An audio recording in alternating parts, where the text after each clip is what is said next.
Fantastic. We're all good to go. So hello, everyone, and welcome to our live chat that we're going to run today, which is going to be on meditation and mental health. I know that a lot of you are excited about this chat, so I have brought on two experts that are way more expert than me, which is going to keep me on my toes during this conversation. I'm going to start by introducing myself. So if you don't know me, I'm Dr. Jenna. I'm a naturopathic doctor, and I'm also the founder of Peace of Mind Method. I know I have some listeners in here today that have completed my program or they're currently in my program. So I'm super excited to have all of you here. And now I'm going to introduce the two men that I brought with me today. So on my top right, I don't know if it's popping up the same on your screen, I have Michael Siddall. And on my top left, I have Wiener. So I'm going to give them each a chance just to introduce themselves. Let's start with Michael. So just take the floor whenever you're ready.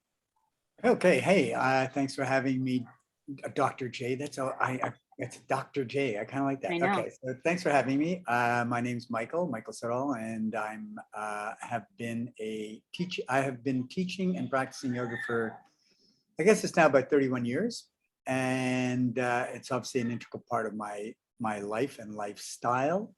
And what can I tell you? There you go. Yeah. That's good. Unless you want to know more, Jen. No, we'll get there. All right, Dan. Well, I'll introduce myself with a little bit of a smile because Jen introduced me as an expert, and I think it's probably the only time I'm ever going to get her to admit that I'm more expert than her in something. So Jenna is my wife who makes my life very full and enriching. I'm a lawyer by trade and a yogi meditator by passion. I spent quite a few years of my life devoted solely to the learning of Buddhism and meditation, and then I spent some time on a full-time basis teaching yoga and meditation when I came back home from my travels. And a little shout out to Michael, because he was one of the first people who I kind of reconnected with when I got back, and he helped to bring me into the Toronto community for yoga teaching. And it continues to be a huge area of my life, although it rises and falls with my level of commitment based on how much work I have going on. Which I'm sure a lot of the people that are listening to this will also be able to understand, and they've lived that experience. I know a lot of my patients that will be watching this either live right now or in the recording afterward, they also have experienced that rise and fall, even in just the last 2 to 3 months of practicing meditation. Did you two guys meet in my class? No, but we did attend together.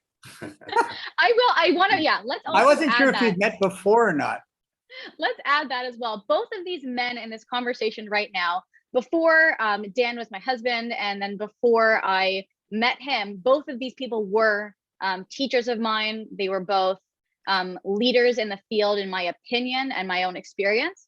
So I've definitely learned from them personally, and that's why I've brought them on here.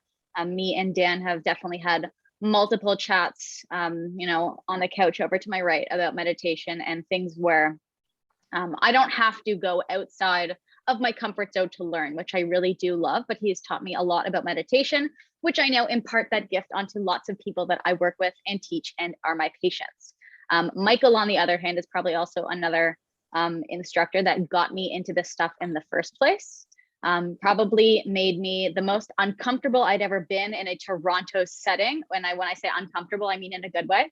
Everyone knows that I love to put people in situations of discomfort so that they can expand and grow. So this is why I thought of him to bring him on so that we could have these chats. So I'm gonna open up a little list here because I do have some questions for you guys, and we can feel the calls as they come through.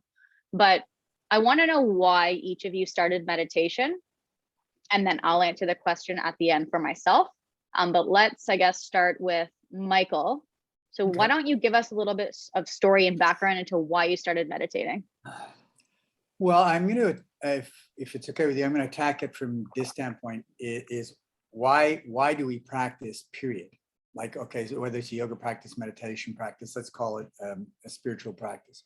Why do we do that? Well, our reasons for starting in our ultimate reasoning for understanding what we're doing is ultimately we are ultimately we are on a path of realizing our true self.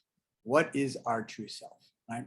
Not Michael, which is this construct that we have devised that we need to actually function in society, but it's not actually who I am, right? There is my true self, this sense of consciousness, right?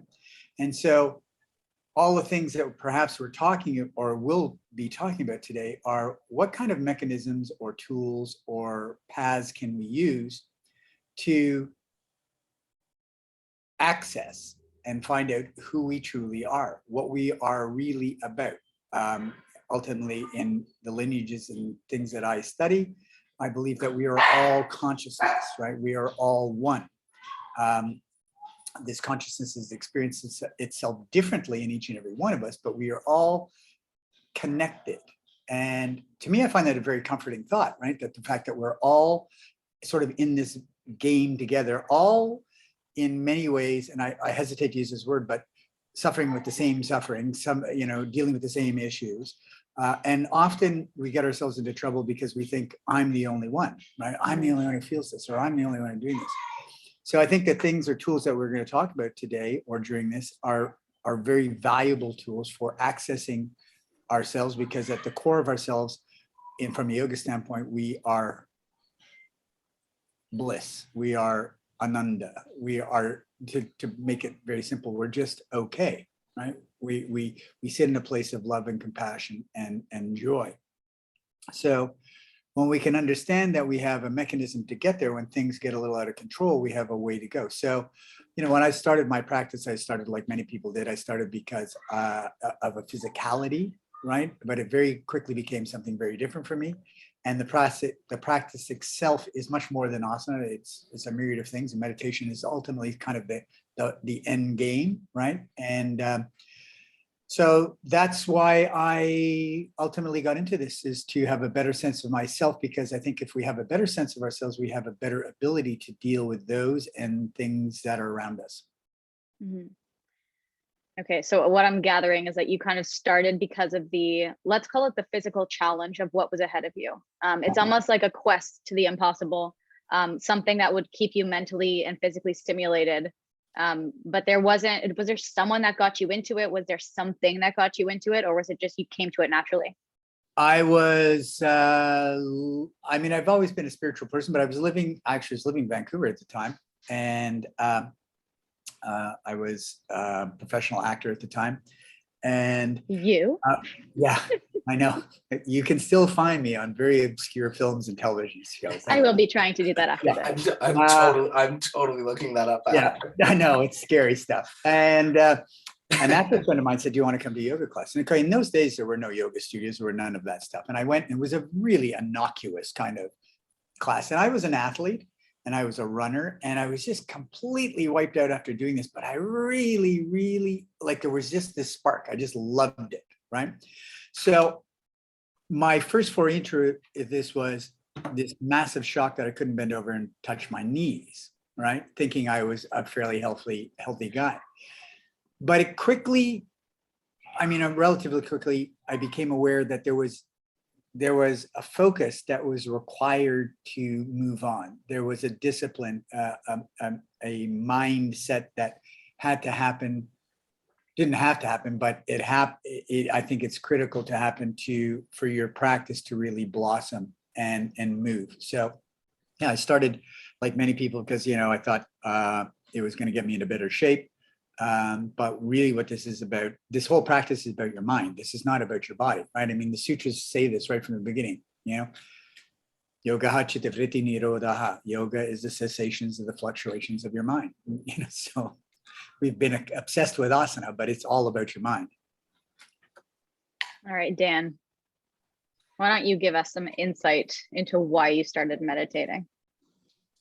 Like I said, it's going to be a fairly easy and enjoyable conversation for me, because Michael's able to fill in so much that I can just kind of piggyback on and not have to repeat. So a great deal of what Michael said is extremely applicable for myself. I mean, for me, my journey began with a feeling or a thought that, there's something far more to life and to experience and to self than what was, apparent on the kind of surface level. And, that started with an exploration of, psychedelics and different philosophies, and reading, French philosophers and reading Greek philosophers, and then reading spiritual philosophers and Jesus and Buddha, and it progressed from there. So my path was mostly from the mind originally. I mean, my asana practice and yoga practice came much, much later, and was almost specifically for the development of allowing me to sit longer in meditation. So with the meditation component, it was something that I started to experiment with almost completely on my own, lost in the woods, because in reading, different philosophical books, all they would talk about is meditation. So I can recall sitting down for the first time when I was, 18, 19 years old, closing my eyes and being just shocked at the volume in my mind. So as I came to it, it was from I would say, a curiosity to understand who I am, what I am, where I'm going, and in combination with an understanding of the underlying nature of the reality we all experience, and that ties into what Michael was saying about our connectedness. And I think whether somebody teaches you that, or whether you feel that, or whether you come to it as a intellectual construct, or eventually as an experiential component of practice or life, we will all come to that conclusion eventually, because it's just apparently there. And what that means, is up for interpretation. But one of the key things that meditation gives you is that at least temporary escape from the confines of Michael or Daniel or Jenna, or these concepts and constructs that we create of who and what we are, because underneath that is something far more universal and far more applicable to everyone's experience. Mm-hmm. Yeah, I think there's a really interesting point there, that if we put it in layman's language, a lot of these practices are about getting yourself out of your way. Yep. So that you can actually be calmer. Mm-hmm. Right. I'm going to use that. Yeah, I'm going to use that segue. So for you two, it was almost like the physicality of the meditation, the discipline of all of that. It both brought you to a place of understanding that there almost is suffering to be had, that there is a mental construct, that there are thoughts running through the mind. Like that was more discovered when you stepped into it, right? Contradictorily speaking, I would say the suffering is what brought me anyways. The suffering was apparent. Yeah. The freedom from suffering is what kept you going. Was what was shown. Okay. Yeah. But I would just add one other thing. I would say it's our ego, right, which is our self-identity, that gets us into trouble. Mm-hmm. Right. But I just wanted to use that. I mean, from what I heard from what both of you were saying, is that the meditation came first and the trials and tribulations came next.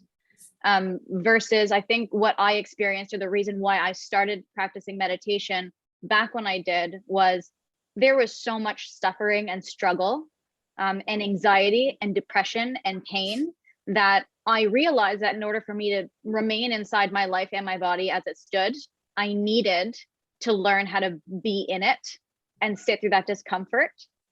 So for me, it was more so that struggle. It wasn't that I was open and it illuminated in front of me when I sat. It was, how the hell am I going to figure out how to stay here now, enjoy my life? That's a really key point, though. This is a really, really key point. I'm going to reference a teacher of mine where we were at a, whatever session or whatever you want to call it, a class. And a student asked him, said, often in my meditation, I get angry, right? I feel this anger bubbling up in my meditation. And he, without hesitation, said, well, it's not the meditation that's getting you angry. You're angry. You're angry, right? Exactly. And so what you just alluded to is and I've said this in class, both from a standpoint of physical and mental, is these are practices of transformation or practices of realization. And most things that require transformation and realization are not necessarily pleasant, right? Because all the shit that comes up about ourselves. But what you reference is the sticking to it, is the doing it. And you have to move through all of that stuff. Yes. So I would say the reason, like, I want to highlight that again, is the reason why I got into meditation was because I needed to find a way to be able to sit in my body and be comfortable with the reality that was in front of me.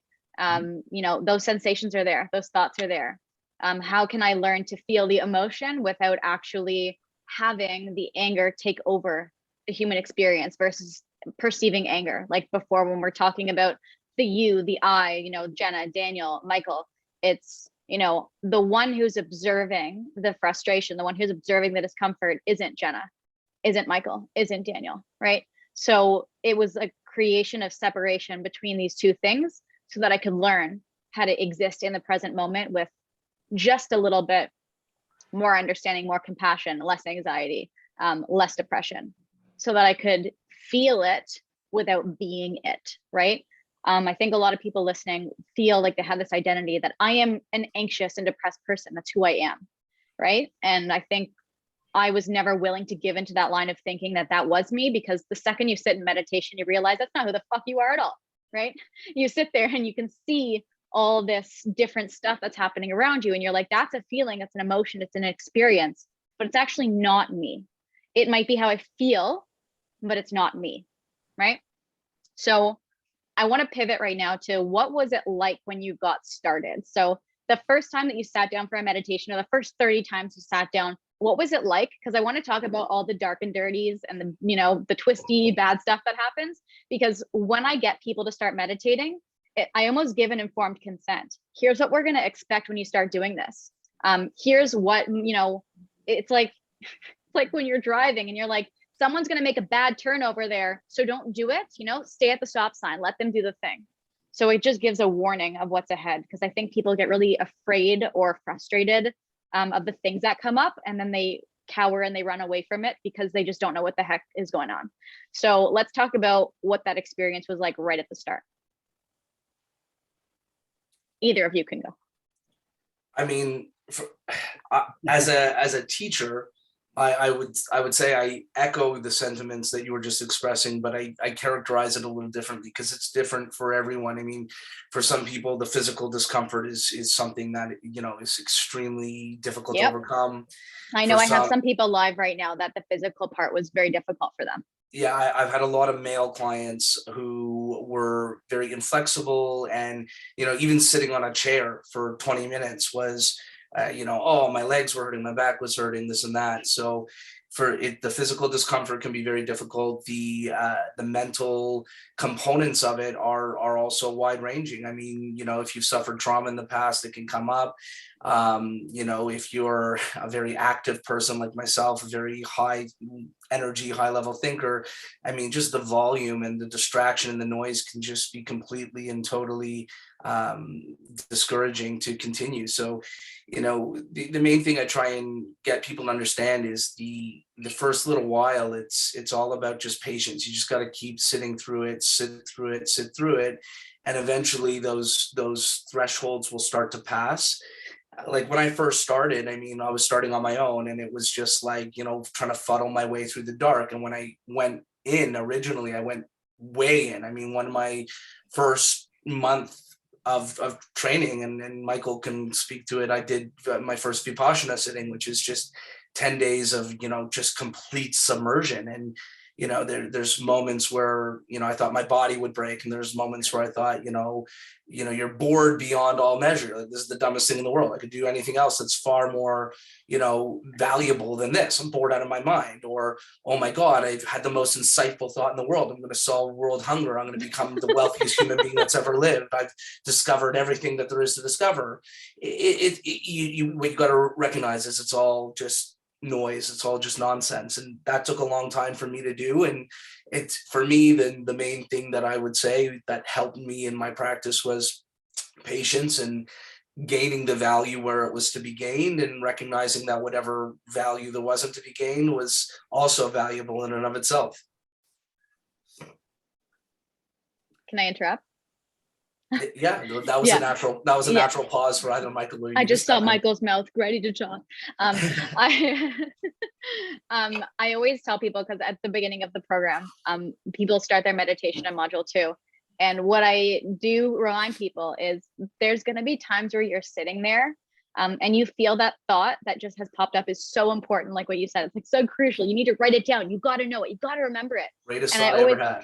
and I always tell people, I say, that's the distraction of the mind. It's designed to almost give you that taste of the human inclination to feed into your natural desire to do the thing. And you have to continue turning away from it to come back to your breath.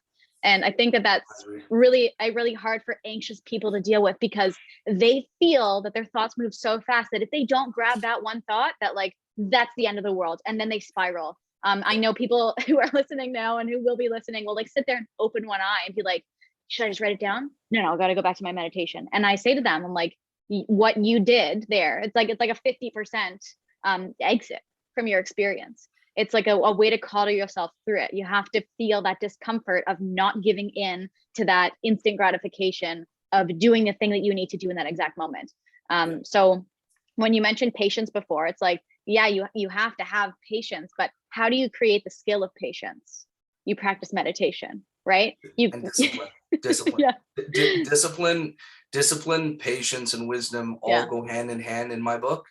And without one, you won't be able to achieve the other, and without achieving the other, you won't feel the benefit of the original input. So I think you need all of them in spades. And I know one of the things I always appreciated about my relationship with Michael and his teaching was, I always felt that he had a deep understanding and respect for discipline, which is, I would say, a quality that a lot of people associate with, oppressiveness, or there's a negative connotation put on discipline in modern society that I think is extremely destructive, because discipline is just a tool that can mold anything. Agree. All right, Michael, why don't you give us some thoughts on what it was like when you started? Because you giggled at the beginning, so I'm gonna assume that some things did happen when you started meditating. Yeah, I mean, some of the things Danielle has already gone over, but if we're talking about the kind of the stuff, right? First of all, most of us start this thing and we have this expectation. Right, we have this expectation that we set up, which because we set the expectation, we're immediately going to fail, right? Which is, I'm going to sit down today and I'm going to sit cross-legged, or I'm going to be in lotus position and I'm going to sit here and I'm going to be quiet for half an hour. Right? Right, half an hour. I'm going to do this for half an hour. So first of all, you get yourself into whatever reasonable sitting position you think you're in, and suddenly you start to slouch, your back starts to hurt, your knees are killing you, your hips are sore. And I'm not talking about after 29 minutes. I'm talking, it could be immediately, right? But the other thing is, of course, because you set this expectation, it's 30 minutes in here, and really your mind is burning, right? Because you're in this place, and open one eye and it's been like a minute and a half, right? And this is this scenario that I think everybody goes through, and so at the beginning, there's a physical discomfort, as Daniel alluded to. There's the expectations that we set up, that immediately we set up to fail, and which is why so many people never stick with it, right? Yeah. Now that's another discussion about mental fortitude or discipline or whatever, and that's we'll get there. They don't stick with it. And of course, the other thing is that even if you start to stick with it, is the sheer amazement of the shit that's in your head. Yeah. Right. I mean, it's at the beginning of this, it can be like shocking, right? And it still is to some extent. It's like, oh my God, right? And I just wanted to allude to, when that moment comes up where you have this, let's say you've experienced this moment of samadhi, or this moment of where you have this great thought. That's just attachment again, right? That's just yet another thing. And people don't understand, like, holding on to something that's really good and holding on to something that's really bad are exactly the same problem. It's the holding on to, right? And this practice is ultimately about letting go. And, I'm also a Vipassana meditator. And I remember when I was there, and you guys have been, so at the evening, Goenka's doing his stuff. Or even let's back to it. You get to day 3 or 4 and that there's a change, right? So by day 3, you kind of in your mind figured out how the day is going, right? And then they switch it up on you, and day 4 is like, because suddenly you were there for an hour meditating, and then it's, day 4 you're there for 2 hours, and I'm like, hey, what do you mean? Like, I just got this ready, right? I just got this down, right? And you go through this process. And so again, it's just all these objections that we keep putting up, because that's the dialogue. And I think it's a condition that we have, is that that as society has moved forward, we've become more, I don't know if you want to call it lazy, more sophisticated, more advanced. We don't actually fast-paced. Yeah, we just don't do the work. We don't want to do the work because we're so busy doing everything else. Yeah. And we live in a less than 10-second society at the moment. So, it's about ultimately overcoming and allowing yourself to just be there, right? Yes. So, and we're at a time where and I'm speaking recently, where this is really difficult, because the stimulus that people are facing these days is beyond what anybody has ever faced in humankind. So part of it, and working with my therapist, right, which is just sit with it. I have a motto. Just sit with it. Don't try and find an answer. Just sit with it. Yeah. So my motto when I speak to my patients is sit with your shit. Yeah. Right? Sit with your shit. Do it over and over again. Sit with your shit. Because the funny thing is that when you get through your shit, there's just more shit. So if you can learn the skill of sitting through your shit, then you can sit through anything. And it's not about becoming tolerable to the intolerable. That's not the purpose of what it is. But it's about learning how to sit there and practice that non-judgment thinking of like a label. This is blank. That label is not good or bad. It's neither here nor there. It's not anything except for what it is.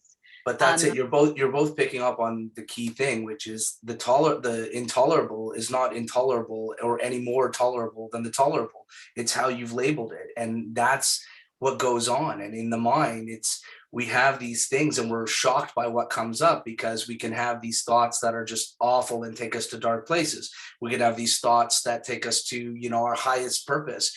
And the thought I love to tell my clients, or you could have a giant squirrel with a party hat come on, jump inside right in your field of vision and go, happy birthday. And like, they're all the same in their fundamental nature, which is that they're arisings of the mind that you are interacting with. And one of them is like, oh, that's ridiculous. It's a squirrel with a hat on. One is like, oh my God, I've suffered all of this trauma. I'm never going to be happy again. Life is miserable and suffering. And then the other one is, oh, I have all the answers to life. Life is love. I'm going to just give love and receive love.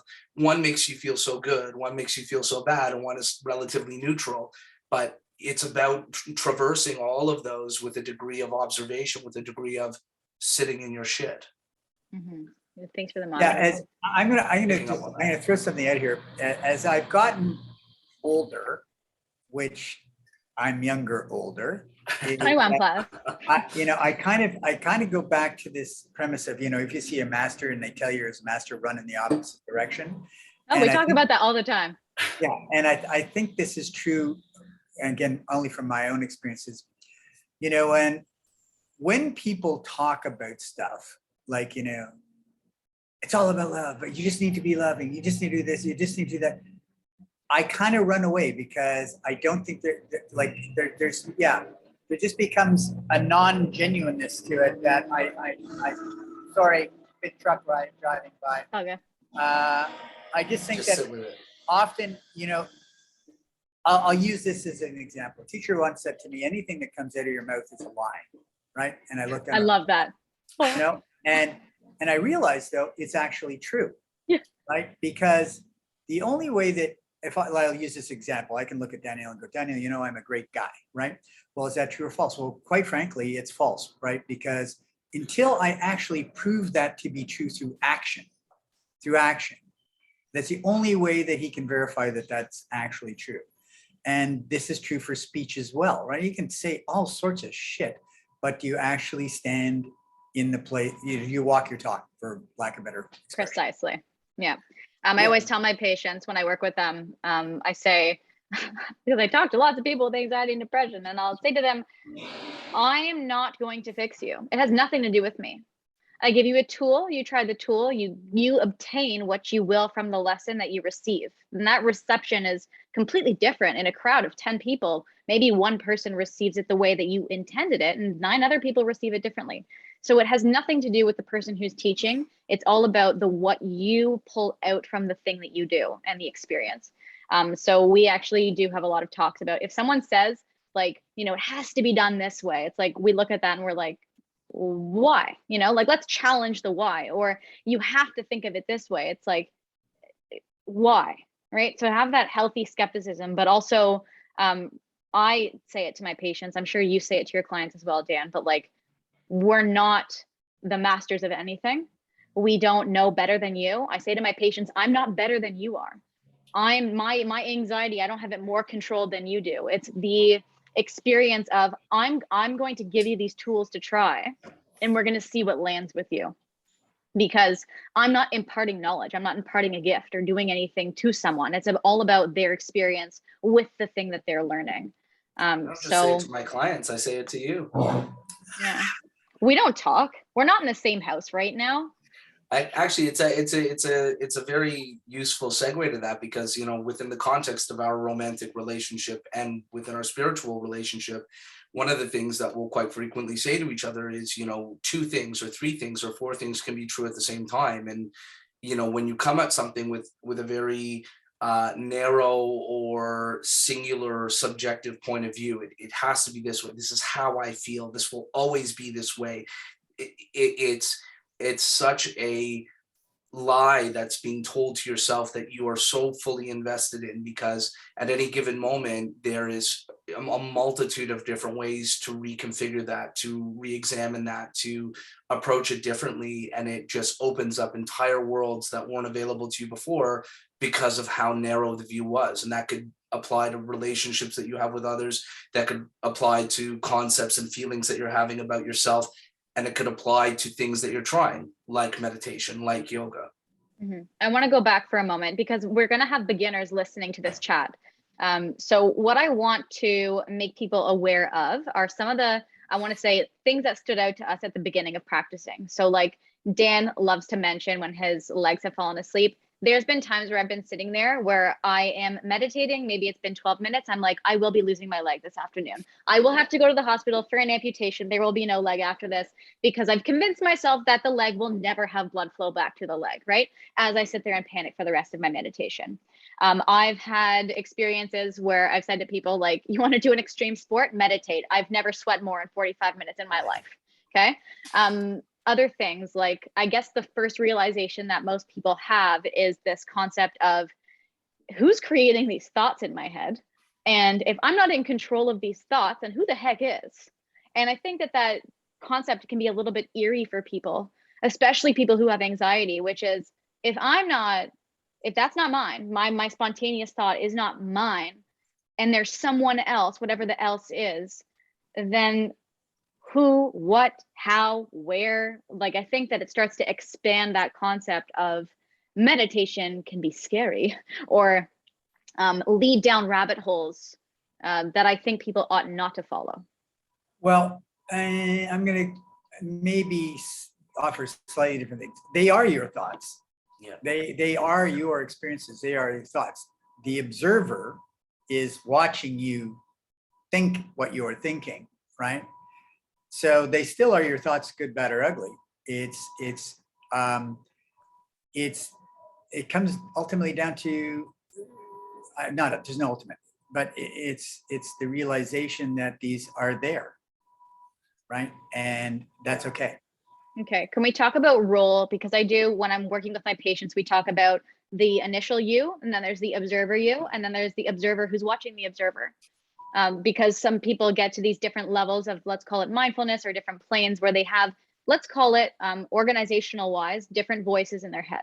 The one who has the spontaneous thought, the one who's watching it, maybe the one who's judging it, the one who's completely neutral. And I'm breaking this down again, not in a spiritual way. I'm breaking it down for the concept of you have a beginner walking into you to, talk to you about meditation, and they are a person off the street who is verbalizing to you the experience they're having when they're sitting there. So let's talk about those different voices, and kind of like what to expect with them, like the different levels, the different circles.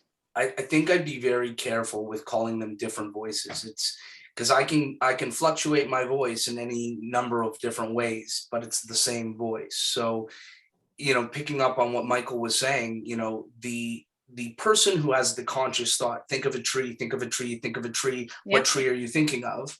That is a conscious choice. You are choosing to think of the thought. So you can identify that as yourself if you want to. The person that's sitting there saying, I'm going to focus on my breath, I'm going to focus on my breath, happy squirrel with a birthday hat on, who just thought of that? What the hell was that? Mm-hmm. I've never seen a birthday hatted squirrel before. You still generated the thought, but you didn't generate the thought consciously. It's an unconscious generation of thought, but it's still your thought. And then if you get, as you just mentioned, if you get to a place in your meditation, or you get to a place just in observation where you're able to observe conscious thought, not conscious thought, you're also still the observer of your own conscious thought, of your own non-conscious thought. I think generally speaking, it can get a little dicey if you start to separate that out, because then you might get a little bit of disconnection from, let's call it, empirical or constructive reality, because then you're really starting to play with the subjective mind. Okay, so I want to go back and repeat that what I'm talking about right now is what happens. What happens when someone, like I said that in this talk, I was going to mention some dark paths that people travel down because they don't have the organizational concept for themselves. So if someone is sitting there and has the spontaneous thought, and then also has a conscious thought, and then there's a random thought, some people at the beginning of meditation go, who is that? Right? So to jump in here, sorry, Jen, to speak specifically about what you're speaking of.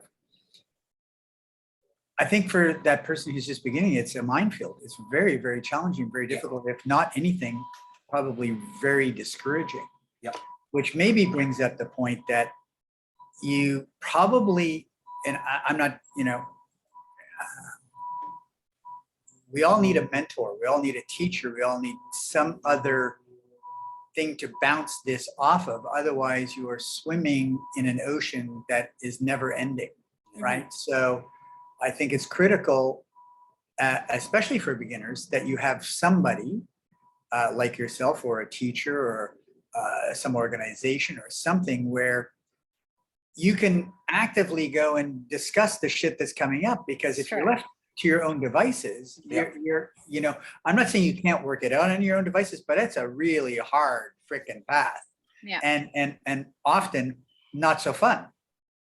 Mm-hmm. Right? Well, that's just it. That's just it. You get a beginner, or you get someone who is suffering from some malaise of any kind, or not suffering from a malaise, but just, with no roadmap or guidance, there is a very real possibility of having, let's say, for example, a random, very dark negative thought, and then, very, very quickly self-identifying with that thought and having that thought become obsessive. And I get a lot of my clients, right, even if it's not a dark or negative thought, but can start to become very compulsive or obsessive about a particular line of thinking or a particular idea that comes up. I just discovered how to get over my horrible relationship with my father. Now I know. And they think about it over and over and over again. And then they start to try to implement it in the real world. And it may be implemented with great success, or it might be implemented with absolute no success at all. I think exactly as Michael said, there needs to be that assistance and that reliance, so that you can recognize that whatever you're going through, it's temporal, it's temporary, and whatever emphasis you want to place on it is likely a function of your own underlying mind, your own underlying ego. And that, for the most part, these thoughts have very little value. I often say that if you want to think about, let's say, for example, a grand business idea, we can talk about that and think about that at any other time, all day long. But in our meditation, if that comes up, it's the same thought as you have gas in your stomach, or it's the same thought as I want to be prime minister of, Nepal. It doesn't matter what that thought was, even if it was a constructive thought that you've been thinking about all day. In your meditation, it's just another thought, and you're going to let it go. Mm-hmm. So I know, hold on, I want to interrupt for a second, because I know that, well, you two know that I work with people with anxiety and depression. So let's say, and this is going to be helpful for the people who listen. So I have people with intrusive thoughts and I have people with high anxiety. What, as a teacher and as a guider, is the best course of action, do you think? Let's say they come to you with that and they say, where is this thought coming from? Who is generating that thought? How would we be able to walk them through being able to sit through that discomfort and not approach it with fear and approach it with that, let's call it grace, because I know you like that word, Michael. At the beginning, you mentioned, I think you said the higher power, whatever it is, the connection to something greater than yourself. How do we help people get through that initial fear? Because people with anxiety, truthfully, when you sit them down to meditate, it is very different than sitting the average Joe down and having them work through it, because people with anxiety have the intrusive thoughts. They are of negative descent, and they do have that spiraling capacity and the attachment capacity. People believe their thoughts as intuition. It can be very easily misconstrued. So how can we best give some advice to people that do bump up against that right at the beginning, how to deal with that? Well, when we had a short discussion, I'm gonna answer it this way. We had a short discussion before you became live, and I've begun to realize over time how important the breath is prior to sitting down and doing a meditation, or even during a meditation. So one of the things that, just to answer part of your question, is if somebody's coming in meditation, they're high anxiety, they're depressed or whatever, and these feelings are coming up, I think the immediate task at hand is, how can you quickly bring them into a place where they're not in that place, right? The more and more I dive into this, the more and more I feel that you have a phenomenal resource. It's right here on your face. Did you hear that, listeners? Your nose, where we breathe from, our breath work. Breathing. Mouth breathing is not a good thing. Nasal breathing. And so if you can, let's say, using your example, you have a client that they sit down, they're very anxious, and they're becoming even more anxious, and they stop. I would venture to say, can you sit down and do some very simple breath work, right? Very simple breath work. Could be just resonance breath, which is a very simple technique to breathe into your nose, out to your nose, no holding, no kumbhaka, none of that stuff. Just breathe because that will be an automatic way to lower that level of anxiety. Almost, I'm not speaking as an expert, but immediately in a sense. I also believe now that one should actually do a pranayama practice prior to meditation, because many of us start meditating because we feel we've set a time and we have to do this every day. And the key word was have to. And every day we come to that certain time in a different place. We ourselves may not be of a centeredness. We may not, we may have a lot of shit going on in our head.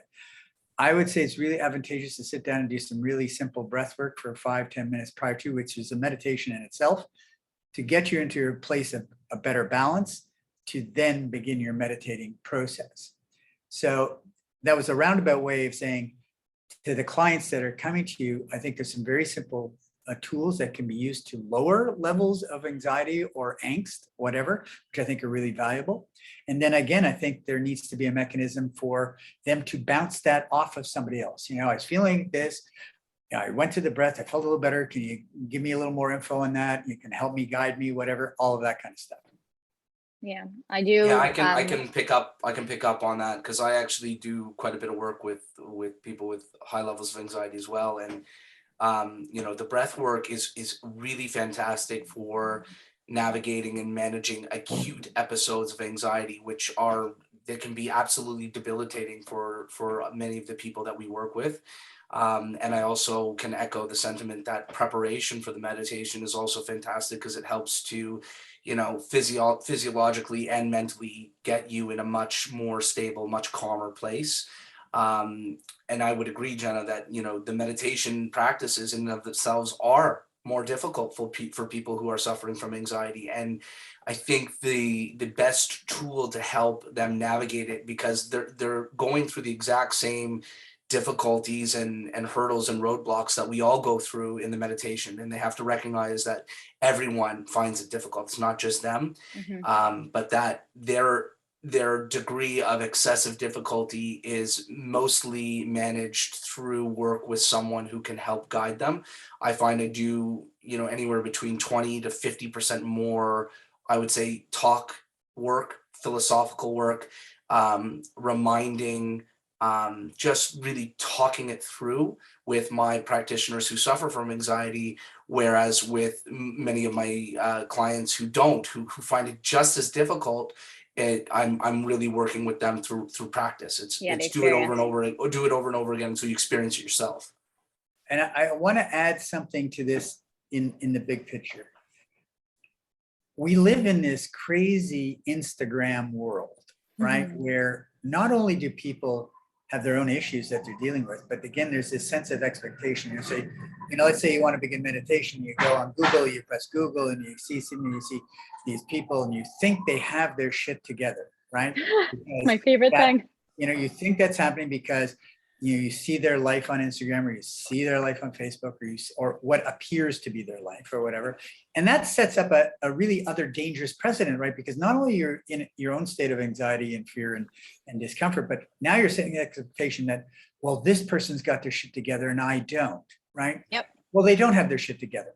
Precisely. Right? They don't. And exactly. And people need to be more upfront about this, right? Yep. Is that, you don't. I remember fairly early on in my career, and you both are teachers, so you will have experienced this, where, once you're in the seat of a teacher, people project a whole bunch of things on you, right? And they think that you've got all the freaking answers and that you've got your shit together. And I used to say, you know what, if you really want to know about me, go talk to my wife. Yes. Right? Yep. Do you know what I mean? And it could, because your perception of who I am is not what you think I am, and not it's not it. Bring Julie on right now. I just saw her. She's walked by. Come tell us about Michael. She'll be the first. She'll be the sailor. She'll be the first to go. Yeah. Sometimes what you see is not what is. Yeah. So I actually made that a point when I started having a social media presence. And Dan really tried to talk me into this. He was like, Jenna, just keep your shit together. You're the doctor. Make it seem like, you are on top of this and you got this. And I was like, that's not the brand. It's not the brand, Dan. The brand is come at it with complete authenticity and humility, and show people that you are not better than them and you're in the ring with them. And he said, are you sure? And I said, I'm so sure. I've never been more sure about anything in my life.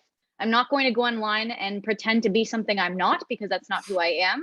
And I do not feel that you can actually connect and grow with people and allow people to shift and change if you are not being exactly who you are with them and telling them about all your shortcomings and all of your downfalls. And I overshare. My clients who are in the call right now will be like, yes, she overshares. Yes. My patients know that I go through the same problems, trials, tribulations. I know I used that already at the beginning, but I go through the same things.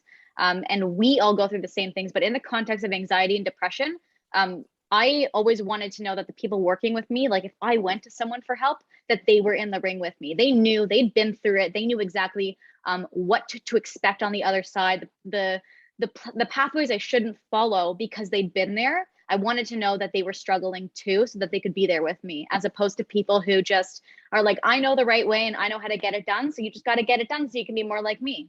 I don't like that way of thinking. Yeah. I actually had an experience with that recently. I have a client with a very, very, very high degree of diagnosable anxiety. And, we were talking, and, we were just going through kind of standard normal things that we would talk about. And she would look at me and she said, I'm so envious of you never having to deal with this. And I laughed and I said, like every human being on earth suffers from anxiety from a scale from 0 to 100 at any point during the day. And there's a healthy range of anxiety. And, the most competent person in the world that you're looking at being like, that person has no fear, no anxiety, nothing. They suffer too. And it's just what range are you in, and what are you capable of managing, and how are you working to manage that? Because even if you're in that spectrum where it's very debilitating and it can really interfere with your day-to-day life and your day-to-day relationships and your professional obligations, you're still capable of working with it to a degree where you're able to bring it within a range that you have the capacity to work with it and to be with it, rather than to allow it to take over for you. And one of the things I've been playing with a lot over the last couple of years is that I don't know anything. Yeah, I don't. We do that all the time. I don't know anything. This is simply my story. Yes. It's just my story, like nothing more, nothing less. And I still study with other people. And as I alluded to in this thing, I still work with a therapist. You know what I mean? So this is an ongoing process that it's a choice. You have a choice.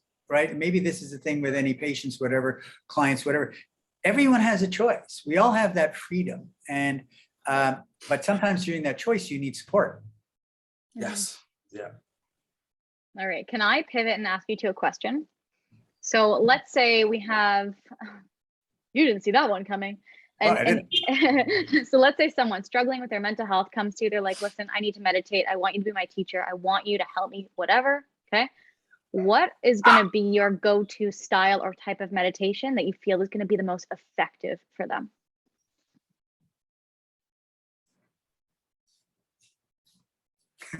You guys can be on Family Feud, just bop the thing and decide who talks first.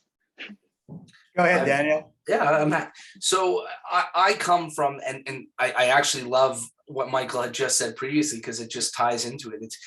We don't know anything, and all of this is this long process of our own subjective experience of coming to as close to objective understanding of things as we can get to. And even that has its level of subjectivity and constant need for change and growth. So I come from a very specific place and this very specific background. I feel strongly in it. I feel confident in it.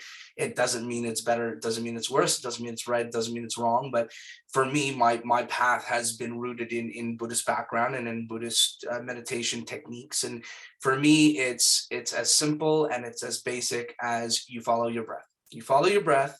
It's called Anapana. It's called whatever you want to call it. It's a multitude of different techniques and names that are all the exact same thing. You take your mind and you take the attention of your mind and you place it on a single point of concentration, your objective place that you decide what it's going to be. And in this case, we use the breath, and you watch your breath. And every time your mind moves away from the breath, because it will, you bring it back to the breath. You practice that one technique and that one technique alone, and you will be taken to a variety of different places, both within your individual your life and within the objective understanding of what life is.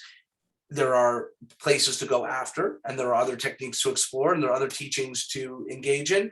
But that one basic technique, to me, it's natural, it's intuitive, and it's likely what some cavemen started doing, 10,000 years ago that began this whole bloody thing.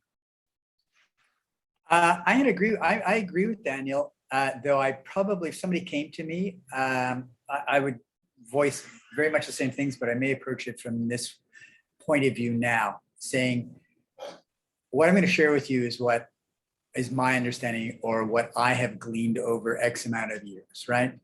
And understand that I'm not saying it is it, or it is right, or it is the way. This is my experience. This is what I'm willing to share with you. And let's sit down and see if we can make this work. I think I think transparency is key. Transparency, say, look, I'm going to share with you what my experience is or what my knowledge is. And for you to have a valid judgment of this, whether this works for you or not? Can you agree, or can we come to some agreement that we're going to do this for a period of time, Yes. right? Yeah. So you can make a valid judgment, right? Mhm. Now, the problem, not the problem, I think one of the things that will do is you're going to eliminate what I call kind of the guru hunters, right? It's like, well, you know, I'm coming to you for the answer, and if you don't give me the answer, I'm going to go to somebody else for the answer, and if you don't give me the answer, I'm going to go to somebody else for the answer, Sure. yada, yada, yada. Well, if we can talk, that's more of a monkey mindset than anything, right? And so that you can't work, like if that's where that person is, there's not much you can do, right? But if somebody comes to you in earnestness and you say, okay, yeah, I'm not an expert, right? Because then I think this goes back to the master thing. But I have experience. The three of us have shared experience in terms of meditation. I can offer you a methodology that I think works very well, but let's commit to doing it for a period of time, and then you can make a valid judgment, right? Mhm. Yeah. So I really love that. I think the Yeah. committing, and no matter what happens, sticking to it for at least Yeah. a Well, discernible set period of time is Yeah. essential. I'm going to talk about the research now because I think it's actually a good way to spin off into that. But like, I know Michael just stepped out for a second, but it's really important like that people understand that this is like a talk, and I'm talking about these two, not me again, but it's like humble experts. To be an actual expert is to know where your limitations are. And I think that that's important, because if we all just say, oh, we're not experts, we don't know what we're talking about, like that I think can be discouraging to the general population, because they actually do come to us for answers and they do want to know what the things are to do, kind of some guidance. So I mean, maybe he's confirming that we are not, we don't know everything, and you two don't know everything, but you definitely are. I would say you have expert positioning in this subject matter for various reasons. He's now re-entering. Michael, I basically just called you a humble expert. Okay, that's what we're going to call us from now on, because you do have the knowledge, but you have the knowledge enough to know where your scope ends, right? So that's the importance. But that I actually like that phraseology of a humble expert, because the concept is, as a teacher, and you know, I will say it for myself as well, like you have to be able to know what you're capable of teaching and what you are not capable of teaching. You have to be able to know the limit of your own ability to teach things that are really beyond your scope to teach. Like much of what Michael has learned in his experience, and much of what I've learned in my experience, you can't really convey it in the traditional sense of the word convey. Correct. So we do our best as teachers to navigate that and to impart wisdom where we have it, to guide where we can. But you know, much of our own, and I speak for him as well, like, you know, I'll give him the chance to speak to it, but you know, much of what I have seen or have felt about my experiences, you can't give that to another person. You can give them things that you use to help yourself get there, and you know, give them the tools that they might need to get there on their own, knowing that you have your own path to continue on and your own horizons to still cross. Yeah. So I do. Can I jump in very quickly? Yep. Jen, I think the component what I was saying earlier about, you know, setting a time frame up is to can you explain to somebody in layman's terms the importance of the doing part, right? There's the technique part, but there's the doing part. Yes. And I think we can set in very simple ways, like, you want to be a great cook, guess what? You got to cook. You want to be a marathon runner, guess what? You got to run. You want to be a good speaker, you need to speak. So you can relay this in very tangible terms. So you finally come down to the meditation part. Well, you want to be calmer and you want to engage in breath, and you need to do this over a period of time. And that's a very, very frequent conversation I have with people is, you know, if you're not going to do the actionable steps, then we can't work together. We can talk about things ad nauseum, but talking only gets you so far. You actually have to get to the point where you do the things and you stay consistent with them. And this is what's helpful for me, because I am an evidence-based practitioner in naturopathic medicine. I like the research. I like to see what it shows, because I find that it gives me some power when I go to say to people, hey, listen, this is what the research is telling us for timeframes, right? I'm not just making this up and pulling it out of my ass. Like, this is what the research is saying, and this is why we're going to do it. So what I am confident in saying is that it takes about what we see for actual brain changes for meditation and actual mood stability and all that good stuff that we're looking for is that 8-week time frame. That's how they're running clinical trials right now. We see that 2 months, it's consistent practice, and that's when they'll do those beginning, middle, end scans. We're seeing that most brain change and actual changes in questionnaire results at that 2-month mark. So that is scientifically the time frame we're looking at for the best possible outcome for consistency. And we also know that it takes about 21 days to create a new neural network, and it takes 3 neural network cycles to strengthen it and have it be there long term. So now we're looking at a 3-month time frame where we've created a habit in 21 days. We now need to complete that 3 times through to have those optimal results, right? So we do want to see people sticking to it between that 2 to 3 month mark. And then hopefully at that point, they've created that ability to continue it moving forward. And again, people are here for the science of meditation. So I do want to speak a little bit to the brain areas that are actually physically changing. And you too might actually learn right now that the words you're using are connected to brain centers. So what we notice when we sit for meditation is that the default mode network in the brain, it decreases. So that's the spot in your brain that's always that chattering, that monkey mind. It's the part that lights up in a scan when we're like thinking about past events, we're worrying about the future. So what they've seen is that when people sit in meditation, they're getting decreased activity in that area of the brain. So that's really promising. If you say to a patient, I just want you to sit here and focus on your breath, exactly what you were saying, like that type of practice before, that if we practice that way without doing anything else, nothing revolutionary, that your worrying, your excessive rumination of thoughts and cycling of thoughts will decrease objectively, right? So that's really fascinating. Like when I read about that, I'm like, that's really great. I love to hear that because that shows people something tangible that they will be like, I want my worries to go away. And I say meditation, science, right? It's good, at least from a doctor's standpoint to say to someone. Something else that we see in the research is the efficacy or the benefit of meditation versus antidepressants. And we see that the beneficial effects are very equivalent. So if we do meditation, placebo, and drug, we're seeing that the meditation and the drug are giving us that 30% significant improvement in our symptoms. That's really good. I mean, it's not very good that antidepressants only help 30%, but it's really helpful to know that we have a lifestyle intervention that is very similar to medication, right? That being said, it depends on the person. Some people might respond better to medication. Some people might respond better to meditation. So it depends, but we are seeing that similar increase. I'm having that weird throat thing again, Dan, where I cough and choke on my tonsil. Jesus, Murphy.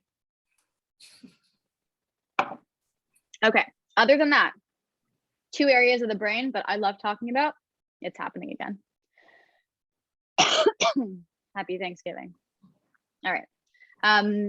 The hippocampus, that's the part of the brain that regulates mood. So the anger, the frustration, all the stuff that's coming up when we're sitting in meditation, that area of the brain decreases objectively in scans, right? And then the amygdala, which is our anxious brain, it's our animal brain that tells us to be alert and respond. It's our anxious part of our brain that also decreases, right? So if we just simply sit for 8 weeks and just say, let 15 minutes even focus on the breath every single day, 5 days a week, whatever it is, we start to see these benefits, right? So when we quantify in science what it is that we want to see, we're getting people having this physical benefit and also that spiritual benefit at the same time, right? So that is super cool. Hopefully people are following along with the words that I'm using. I think that the people who listen to me have heard me say those brain names enough that they would. And then we also have neurotransmitters like serotonin. You well over there? Yeah. You're not sick, I swear. We have an increase of serotonin and dopamine, right? Those are both really, really helpful when it comes to anxiety and depression, is we want both of those neurotransmitters at the best functioning ability that they can, and meditation itself increases those levels. So when I see the science lining up with things that I teach, I'm like, we like this. How do you guys, when you hear that, how does that make you feel, respond, thoughts, anything? Well, I think all it does is just that science has finally caught up. Yeah. I mean, how annoying is that? We had to wait all this time for people to stop calling us really crazy. Good. No, I think so. I think it is good. I think it's good in terms of a certain validation, right? It's the same thing with the sense of consciousness, right? I mean, quantum physics is now proven that, everything is conscious, it's moving, it's there, right?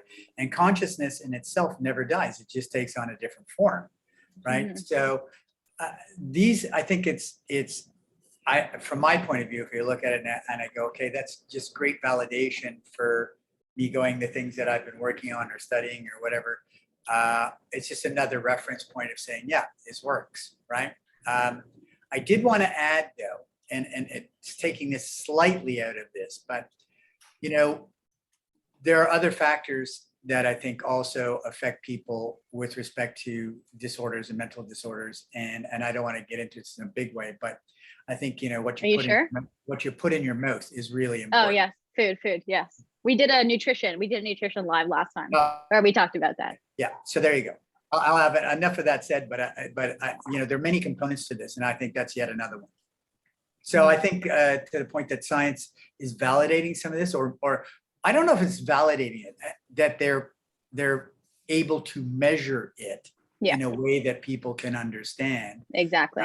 I think is very good. I think everybody also should have a really positive distrust for pharmaceutical companies. The reason why, like what you just said, that there's a validation, it's like the same way that that food is going to have a positive impact because you understand now what the components in the food are. You know what neurotransmitters it's helping with. You know how it's affecting the mood. You understand the hydration and the nutrient piece, right? You understand the B vitamins. Yeah. So when we have all this knowledge, it's like, of course, food's going to make a difference, right? But for meditation, we weren't able to quantify any of this stuff before. So people were like, why am I going to sit and do nothing for half an hour? Like, what is that going to bring me? And I think now. I think there have been I think there have been studies historically, right? I mean, it's not like this is not new. I mean, there have been studies, but the issue is, I think that it's become more available to more people. That's the thing, right? So the knowledge. I also think people, like, for some reason, like meditation, it really requires a lot of convincing. Like, people do not want to do it. I find that I struggle with people the most when I'm trying to convince them to sit and be like, you need to do this for this. So when we say, here's what we're going to expect, here are the changes that we're going to expect, I find that it's easier for them to get on board with the actual struggle of the daily commitment to sitting down and doing nothing. Well, I think what you're talking about here in the big picture, though, is the overriding malaise or dilemma of the human condition, right? Which is, I mean, as you know, outside of my yoga, whatever, I'm also into nutrition and all that kind of stuff. Let's just call it overall health. In one way, it amazes me, and now it doesn't. But how many people that you come across who go, I want to be healthy, right? Who don't want who don't want to do anything about it, which is true for any of these other issues that you may be talking about. And I'm not sure that that's just what has become the overriding human condition, right? Is that people think that somebody is going to come along, pat them on the head, and all their problems are going to go away. Yeah. It doesn't, I mean, this is a journey of transformation, and it requires a lot of hard work. Yep.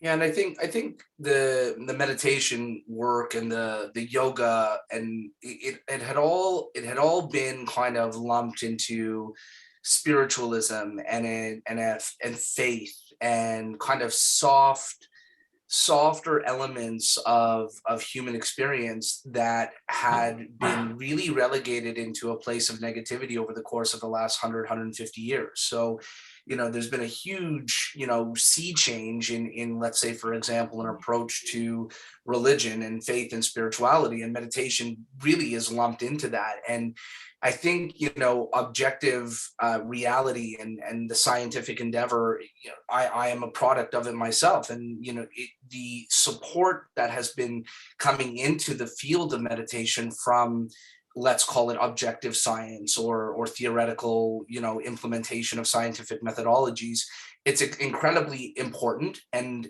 for the average person who is going to shun meditation as, airy-fairy, foo-foo faith nonsense, it brings them in. For someone like Michael and I, when I read a 700 book a 700-page book that shows, brain analysis that meditation, actually improved their mind.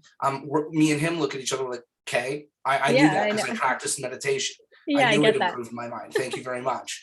But that's important though, because what it does is it brings it into the mainstream. So now you have people who did work from a positioning of faith or positioning of spirituality or positioning for meditation who are already going to do it. But now you're getting a whole host of people who said, I would rather take 45 pills of antipsychotic drugs rather than listen to, one sentence of, mantra chanting because that's weird.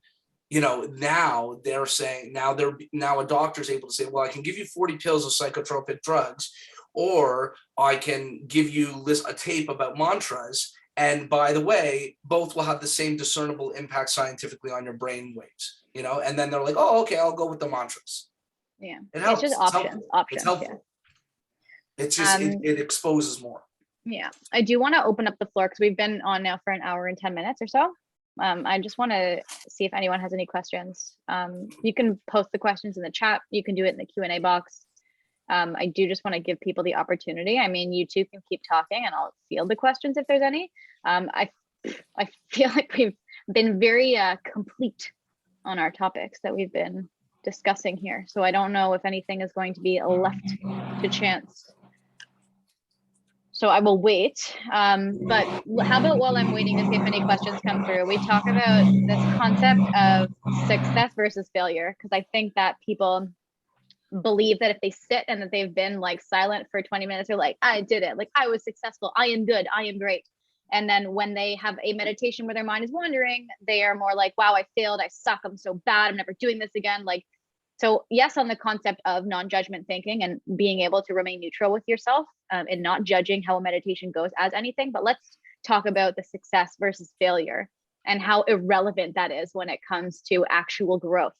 They're both the same problem. This kind of, they're both the same coin. They're both the same thing. Yeah, so, two sides of the same coin. I love that you just brought that up because I find it to be hilarious when people come to me with that stuff. And we people, all of us are equally prone to get attached to one or the other, and the learning, and it's again, this stuff is acquired over time. Right. I mean, there are some people, some very few individuals in the world who've been blessed that they have their shit together from day one. But that's not the rest of us. Who? I don't know. Yeah, exactly. It's not the rest of us. And but we're, one of the dilemmas of life is once our senses kick in, we're kind of screwed to begin with, right? Because right then the ego sits it, because once we are aware of our senses, we are forever, ever and ever fighting this battle of, oh, this smells good, I like it. That doesn't smell good, I don't like it. That looks good, I like it. Sorting, organization. Right. And we're taught other things to go along with that as well, right? So it's a real big undoing, and it's a lifelong endeavor. If not this life, many lifetimes. Yeah. Then, some people like. Go ahead. I was gonna say some people like cilantro and some people don't. Well, I was gonna pick up on the undoing, because as the undoing gets undone, more doing happens, and one of the big trip ups is then all of a sudden it's I'm a meditator now, and I've got things figured out now, and that's another doing that needs to be undone. And the work is all about just kind of never arriving. Not necessarily never arriving, because there are arrivals to take place, but it's about the final destination though is you're never arrived. And I think there are three really dangerous words. I got it. Yeah. And that's why, like, when people do come and they say, oh, I had a great session, I'm like, what made it great? Well, my mind was quiet. I'm like, why is your mind being quiet great? They're like, isn't that the point? I'm like, nope. The point is noticing when it's quiet and when it's not. It doesn't matter if it's quiet, it doesn't matter if it's noisy. Like, confusing what the purpose of this is with what it actually is something that constantly has to be navigated, because Otherwise, you're constantly creating these goals that you've now manufactured for yourself, and you're just heading toward them. And whether you achieve them or not is going to make you feel good or not, or make you feel validated or not. It's And just let's put this in this super big picture, right? Ultimately, the end game of this is, can you be in your last breath and be in a place of comfort? Yeah. And be in that place of discomfort when you feel it, that it's not comfortable. Exactly. And still You just recognize be. that it's You that just be. it is there. Yeah. Exactly. 100%. That last part just made me so excited. I had a blonde girl moment. I just clapped in your face. Like I was, it was just so good. It was like perfect. It's like really on brand. Like, you know, get comfortable with the discomfort, because that's, you know, you come into this world alone, you leave this world alone, you better be comfortable with that discomfort, because that is what sits between every single moment that we experience. I don't know, Jen, I thought we were going to go out at the same time. Romeo and Juliet. He's a lot older than me. He's definitely going first. All right. So let's park it there, because that was a lovely, long, fantastic chat. I hope everyone enjoyed it. I hope whoever's listening, you made it to the end and that you enjoyed this chat as well. And maybe we will do this again sometime soon. And if there's any questions that come through and I need to ask you two, I will. But thank you so much for joining me. That was lovely. Thanks very much for having me. Thanks for joining, Michael. It was such a pleasure to see you and speak with you. Great to see her all the time.